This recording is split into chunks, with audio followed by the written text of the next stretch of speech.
Trump is being protested all over the world. MAGA in Europe means Make America Go Away. Europe is also wondering, where are all the adults in the USA? I want Europe to do great. I want UK to do great. The United Kingdom produces just 1/3 of the total energy from all sources that it did in 1999. Think of that, 1/3. We are not interested in being Americans. Yeah, be ourselves and live our life here. Danish and Greenland have to get together and don't fight. We do not want to be rich like the Americans are. See how greedy they are. They're even trying to shoot their friends or invade their friends just for greed. And we know that there's minerals and oils possibly in our underground, and that's worth so much more even than that. But even if we didn't have that, we would still not be bought. This is very much akin to when you have a dog sledge team, when he's using that analogy, and one of the dogs all of a sudden turns around and bites you. You have to take it out of the kennel. You have to take it outside and shoot it. Of course, we're not going to shoot Americans. We're peaceful people, but you cannot trust that dog anymore forever. We're going to be here hundreds of years after Donald Trump. Even if he invaded us, I think we would just wait him out like bad weather. Everyone here knows that the weather decides. If we get a storm, we may have to hunker down for a day or two, and we will hunker down for a year or two, or even 10 years or 20 years, and then we'll go back to Denmark as soon as Trump and his likes were gone. Everyone wants a peaceful solution. Donald Trump is the only one who seems to want to fight, and I don't even think the American military would want to fight. It just seems crazy and unhinged. It seems like he's going to pay off some of his wealthy donors so he can run for president a third time, to be honest. That's what most Greenlanders are thinking. We don't know, but that's what we're thinking. I think he has lost his mind. I hope that there soon will be some more clever people in the States who will tell him, no, it's not going to work, this thing. You have to retire in some way or another, and then to make it successfully for you too. But I think he has lost his mind a month ago. It's a bit like a spoiled child turned old. And you think he can, and think he can scare people. He can't scare Greenlanders. We're not scared. We'll fight him to the end, and we will never give in. And we are so happy we have so good allies. I cannot imagine. I cannot really imagine that he can have Greenland. And he can put pressure on, yes, but I hope really he wouldn't succeed in it. But we don't know. Nobody knows. Nobody knows, No. but we have a lot of allies, and now they are stepping up. I hope that the American people as well get their eyes opened to see this is not a good way to treat anybody. Would you like me to say a few words of Greenland? I was going to leave it out of the speech, but I think I would have been reviewed very negatively. It's the United States alone that can protect this giant mass of land, this giant piece of ice, develop it and improve it and make it so that it's good for Europe and safe for Europe and good for us. And that's the reason I'm seeking immediate negotiations to once again discuss the acquisition of Greenland by the United States. I want Europe to do great. I want UK to do great. The United Kingdom produces just 1/3 of the total energy from all sources that it did in 1999. Think of that, 1/3.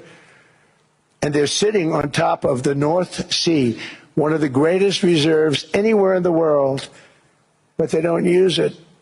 And that's one reason why their energy has reached catastrophically low levels with equally high prices. High prices, very low levels. Think of that, 1/3. And you're sitting on top of the North Sea, and they like to say, well, that's depleted. It's not depleted. It's got 500 years. They haven't even found the oil. The North Sea is incredible. They don't let anybody drill. Environmentally, they don't let them drill. They make it impossible for the oil companies to go. They take 92% of the revenues. So the oil companies say, we can't do it. They came to see me. Is there anything you can do? I want Europe to do great. I want UK to do great. This is incredibly serious. It's the middle of the night, and Donald Trump just wrote a letter to the Prime Minister of Norway, essentially saying, you guys didn't give me the Nobel Peace Prize, so I'm going to invade Greenland because of it. According to this reporting from PBS, Donald Trump wrote a letter to the Prime Minister of Norway. It was forwarded by the NSC staff to multiple European ambassadors in Washington, and it reads, quote, Dear Jonas, the Prime Minister, considering your country decided not to give me the Nobel Peace Prize for having stopped 8 wars plus, did not happen, I no longer feel an obligation to think purely of peace, although it will always be predominant, but can now think about what is good and proper for the United States of America. Denmark cannot protect Greenland from Russia or China, and why do they have the right of ownership anyway? There are no written documents. It's only that a boat landed there hundreds of years ago, but we had boats landing there. Also, I've done more for NATO than any person since its founding, and now NATO should do something for the United States. The world is not secure unless we have control of Greenland. Thank you, DJT. Look, I know we say this a lot about Donald Trump because it's an everyday thing, but is that not one of the most insane things you've ever read? Donald Trump is going to invade Greenland because he didn't get a Nobel Peace Prize? We have a child in the Oval Office. If these Republicans had any spine, he would be impeached tomorrow. He'd be removed from office. We cannot govern based on what prize someone did or did not win. This is insane. President Trump's high-stakes meeting with European leaders. This is a president arriving in Switzerland. Now, this happens after an electrical issue forced Air Force One to turn back overnight. Top of the agenda, the president's demand for Greenland and threats against U.S. allies if he doesn't get it. Trump is expected to arrive in Davos amid heated debate over ownership of the icy Arctic island of Greenland. You'll find out. That was his response when asked Tuesday how far he'd go to take over the Danish-controlled territory. I think that we will work something out where NATO is going to be very happy and where we're going to be very happy. But we need it for security purposes. We need it for national security and even world security. At the World Economic Forum in Davos, Energy Secretary Chris Wright insists Trump's quest for the island isn't about its vast natural resources. Yeah, of course there's resources there, but it's a remote area. This is not about resource capture at all. This is about national security. And the president's threat to hit allies with tariffs if they don't back his Greenland plans appears to be driving them away. It is time to seize this opportunity and build a new independent Europe. Some, like this Danish member of the European Parliament, are more direct. Mr. Trump, f*** off. Delaware Democratic Senator Chris Coons, who's been in Europe since the weekend, understands their anger. Trump has taken Europe on a dizzying ride, and it's making all of them trust us less as a security partner and an economic partner, and we should pay attention to that. And California Democratic Governor Gavin Newsom, a possible 2028 presidential candidate, urged Europe to punch back. Trump thrives on finding vulnerabilities and weakness, and he exploits them. Come back over and over and over and over again.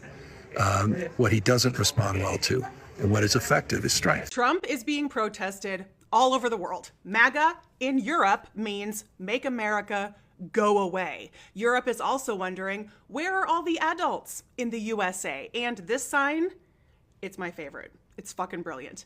The USA already has too much ice. Those are some of my favorite signs from a massive protest that took place at the US Embassy in Copenhagen, Denmark over the weekend, because Europe is fucking pissed. And today, Sunday, January 18th, the EU is meeting in an emergency capacity to try to figure out how they are going to respond to Trump's latest tantrum, where he's threatening to impose tariffs if they don't give him Greenland. And watching the people protest in Denmark and in Minneapolis, I think the real lesson here is that winter people are not to be trifled with. President Trump says he needs Greenland from Denmark because his feelings were hurt by Norway.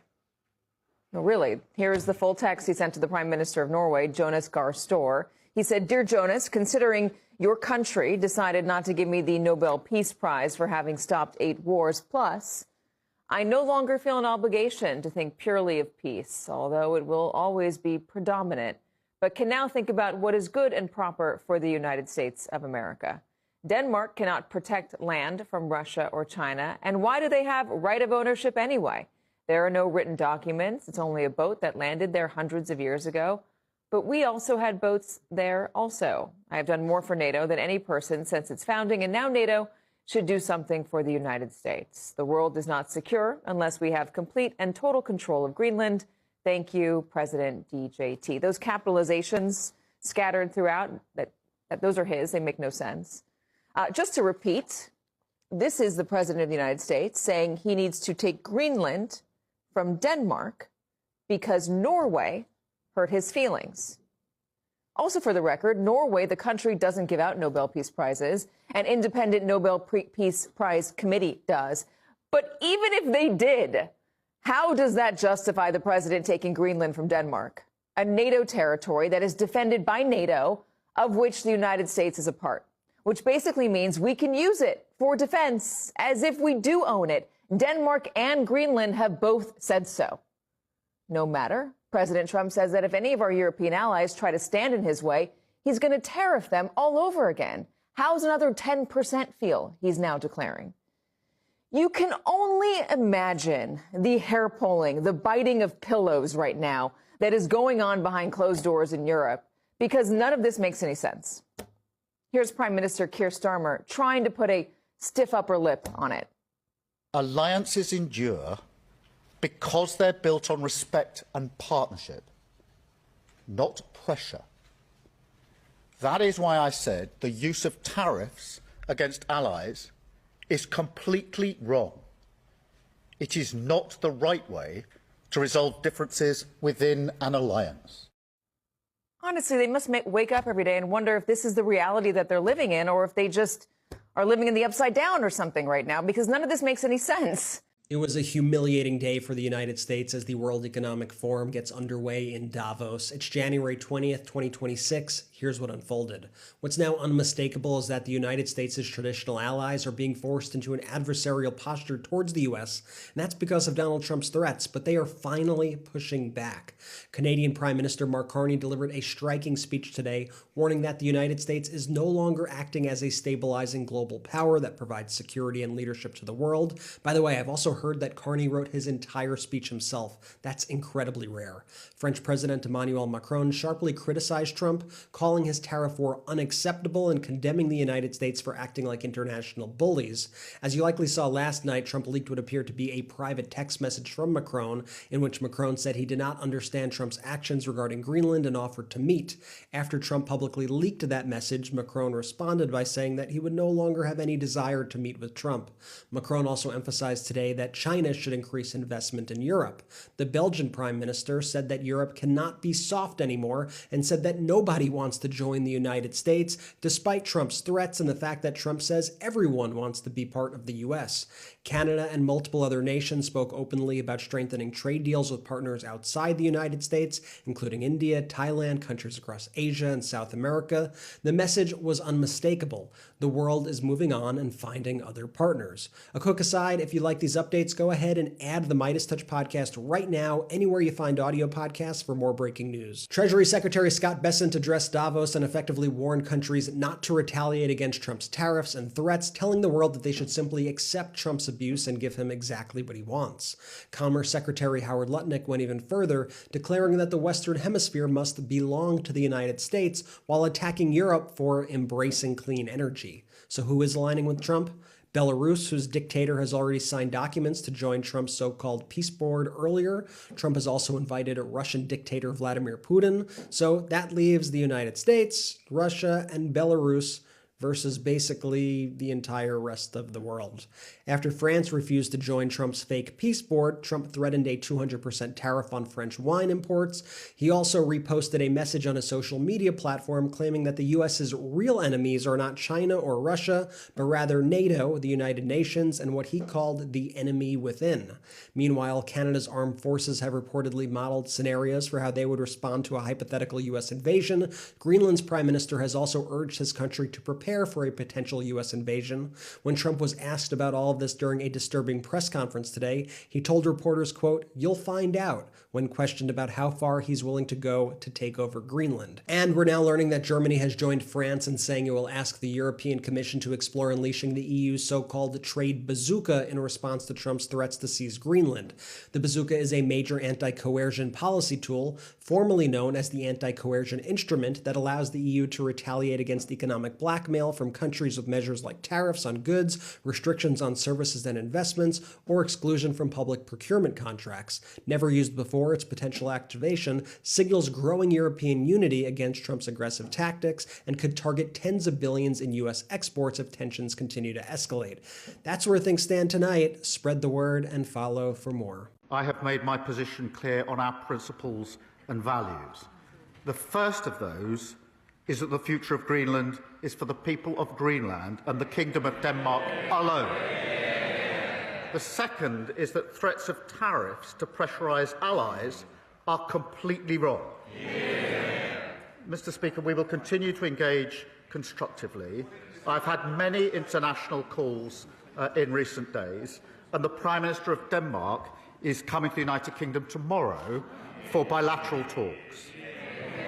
But I do want to be clear with the House.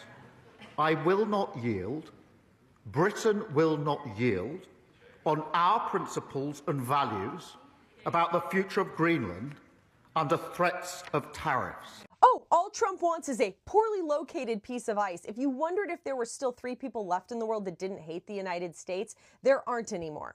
We did not win the war for them. The Brits and the French and the Canadians and the Soviets and many other countries fought and died alongside the United States soldiers in the European theater in World War II. There would have been no war for the U.S. to win if the Brits hadn't fought like hell to keep the Germans at bay while Roosevelt twiddled his thumbs and the Soviets hadn't destroyed the German war machine at Stalingrad. And then to turn around and say that NATO has never done anything for us when the only time that Article 5 has ever been invoked was to help the United States after 9/11.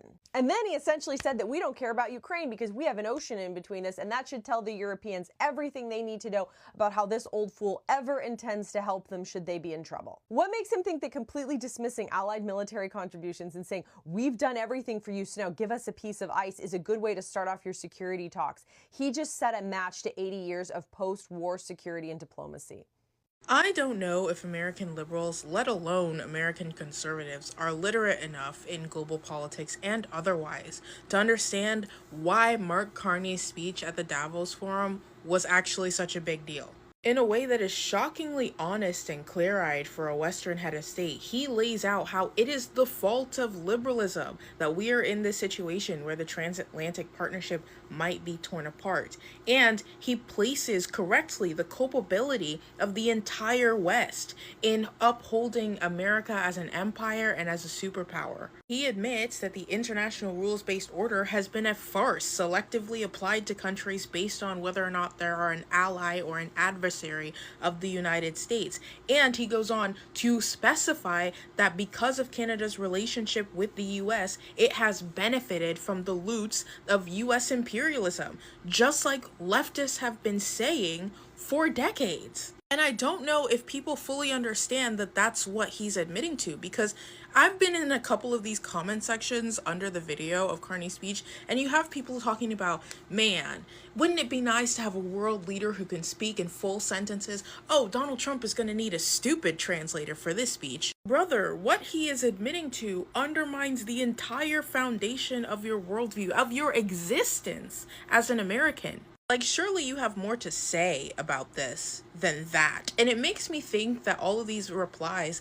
by anti-Trump liberals that are basically saying, wow, that speech was really wordy, isn't because you're worried that Donald Trump won't understand it. It may actually just be that you don't understand it, which ultimately doesn't really surprise me, because liberalism requires you to ignore basic fact about history, which is that it is the product of a process of class conflict. And until liberals can grasp that we are in this situation not because Trump is stupid, but because of the necessities of American imperialism, they are doomed to only get the surface level from what someone like Mark Carney, who, for all the possible critiques that can be made of him, and there are many, does genuinely understand the world system. One last thing, it is really funny that the modern iteration of Charles de Gaulle is from Canada, while the actual French head of state is too busy aura farming at the Davos Forum and getting his DMs leaked where he talks about, oh, let's keep the imperialism to the brown people, please. That's just hilarious.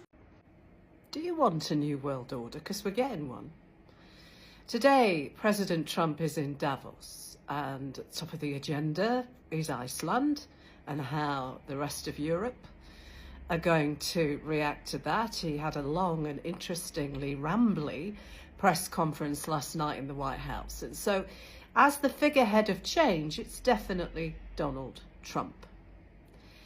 You will either agree or disagree with that. I'm just interested if Europe's going to have, and I'm using that as a broad term, going to have the backbone, or bollocks if you like, to kind of stand up to that. Certainly over Greenland, who knows what's going on in Venezuela. And domestically, well, Trump will tell you it's all marvellous, but it isn't really.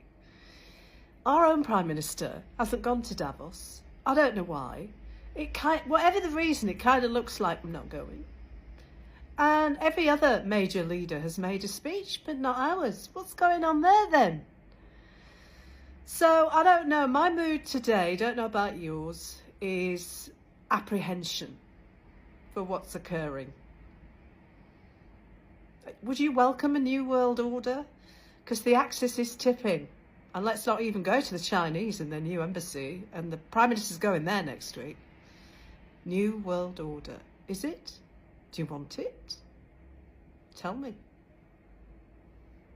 This is my 12th time in Davos. I'm a veteran here. There are no people here around us that were present here for so many times. I have never seen so many people, to tell you the truth. And people are not applauding to anyone. People here are because they are concerned about their future. Company representatives, state leaders, prime ministers, members of governments, whoever. And nobody's jubilant. Nobody's not laughing, nobody's smiling. Because people don't know what tomorrow will bring to our countries. And of course that we do worry a lot, but connecting us, bounding us, this is a solution for us. At least we cannot diminish, but we can decrease the pressure on our country, and we can find some good solutions as a common denominator for all our smaller countries in Eurasia region. Wake up. Where the hell has everybody been? Stop with this diplomacy of sort of niceties, and somehow we're all going to figure it out. Stop saying one thing privately and another publicly. Have some spine. Have some goddamn balls. Excuse my language. Governor Newsom, do you have a message for Europeans who are concerned about the messages from the White House around Greenland this week? Yeah, it's time to buck up. It's time to get serious and stop being complicit. It's time to stand tall and firm, have a backbone. I've seen this in the United States, the supine Congress playing both sides, saying one thing on a text or a tweet and another publicly. It's time to have principle. It's time to stand tall and strong. And what does that look like? It's time to stand united. You make that determination. I don't make that determination. When you say standing collectively, I can't take this complicity. People rolling over. I should have brought a bunch of knee pads for all the world leaders. I mean, handing out crowns and this is pathetic. Nobel Prizes that are being given away. I mean, it's just pathetic. And I hope people understand how pathetic they look on the world stage. I mean, at least from an American perspective, it's embarrassing. So what should you should decide, the Europeans should decide for themselves what to do. But one thing they can't do is what they've been doing, and they've been played. This guy's playing folks for fools. Diplomacy with Donald Trump, he's a T-Rex. You mate with him or he devours you. One or the other. And Europe's being devoured? No, the Europeans could be if they continue down this path and process. They need to stand tall, stand firm, stand united. A year ago we should have been having this conversation, and they didn't. Okay, and now you're paying the price. Exactly what anyone objective observer would have anticipated we'd be where we are today. What do you think if Europe doesn't respond, that could lead to the end of the European Union? Well, I don't want to be hyperbolic about it, but this guy's a wrecking ball. I hope people are waking up to what we're dealing with. It's code red. I mean, you guys are still playing by all set of rules. Everybody, the globe is, with this guy. He's unmoored. It's the law of the jungle. It's the rule of dawn. And I hope it's dawning on world what we're up against. I mean, this is serious. This guy he's not mad. He's very intentional, but he's unmoored and he's unhinged, and it requires you. The goal is whatever he wants it to be. The goal is the world in his image. He's a narcissist. I mean, it's no advice. Common sense. Why don't folks do what they say publicly, what they're saying in private? Why don't they just simply do what they know is right? I mean, everybody's talking behind his back. They're laughing at him. Meanwhile, they're sucking up to him. It's embarrassing. This is not diplomacy. This is stupidity. If they don't act, does this end with military solution in Greenland? I don't know. I mean, Who knows what happens in that respect? But with Donald Trump, you saw what happened to Maduro. You're seeing what's happening on American streets. You saw what happened in the state of California, where he put 700 active duty Marines. He didn't send them overseas. Last year, he sent them to an American city, second largest city in the United States of America. He's got 1,500 active folks, members of the military, on call near Minneapolis. This guy has been a police state. You got a guy dressed up in SS uniforms. Greg Bovino, dangerous. You seen this guy, Greg Bovino? You seen what's happening with ICE and secret police and masked men, people disappearing? Wake up. Where the hell has everybody been? Stop with this diplomacy of sort of niceties, and somehow we're all going to figure it out. Stop saying one thing privately and another publicly. Have some spine. Have some goddamn balls. Excuse my language. Sick of this. You're not being clear. I'm not I'm being crystal clear.